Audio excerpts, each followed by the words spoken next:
Ken Sparks, 2013 schedule is out, and seems to be an exciting year for Carson-Newman football.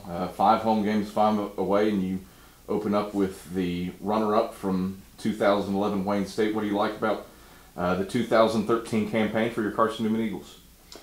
Well, we've got a very exciting challenge. We're going to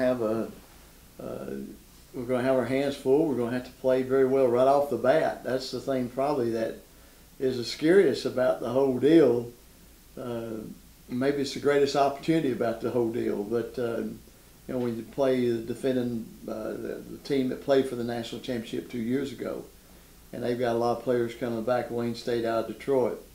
And, they're in that league up there that produces a national contender or the national champion about every year or every other year. And they're big and strong. They're in the same league as Grand Valley State. And we went up there and played them 2 or 3 years ago and found out how tough they were. And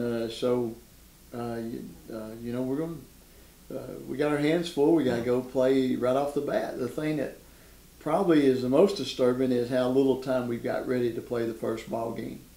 And under NCAA rules, they've moved the schedule back a week. So, whereas we normally start August 7th or 8th, this year we're starting August 14th, 15th. And to get ready to play a ball game first Thursday in September. So I need to find somebody that can multiply time, make it count better.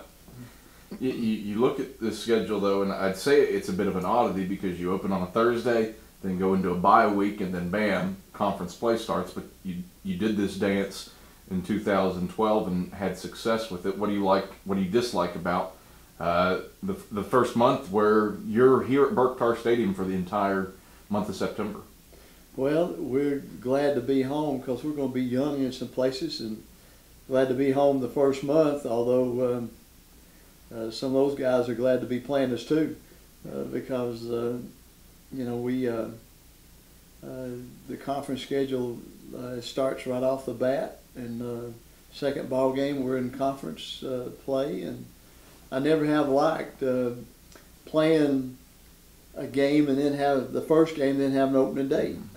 Open date. I never have liked that before, but it happened to us last year, and it probably hit pretty good timing wise because we had some people hurt, and we were able to get some of them back before the second ball game. But I think the conference this year is going to be loaded. I think it's going to be as strong.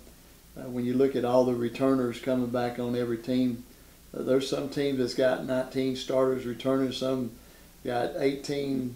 It's going to be a tough league this year, and I think it's a toss-up, and every game's going to be tough. The back end of the schedule especially seems like it's loaded for Bear. For November, you go to Lenoir-Rhyne to start the month, defending conference champs, but you beat them twice last year. Then you're home against Newberry, a team that was red hot, nationally ranked to start the season last year, and then you finish on the road at Wingate, who seems like they bring everybody back except Bowden. That's right. What discipline do you have to culture in your players to steel themselves for what certainly is a very difficult stretch run, at least on paper as we look at it here in April? Well, the key is for that stretch run at the end to mean something, which means every game counts. And, the first game that you act like it's not as important as some of the others, or maybe that opponent is not as tough as others, then that's when you're going to get beat. And we've had a little bit of problem with that the last couple of years. We started off last year, first part of the season, and we were not ready to play a couple of ball games, and it showed up tremendously. And so I think, I hope that we'll have the maturity, and maybe I can be a good enough coach to get it across that we got to play every game.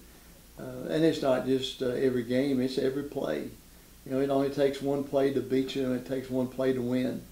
And so you got to play every play as if it's the one that counts, and because it may be the one that counts. And so I've never seen a team that was good enough to overlook any game. And so that's what we've got to do. we've got to be mature enough to handle every game, one game at a time.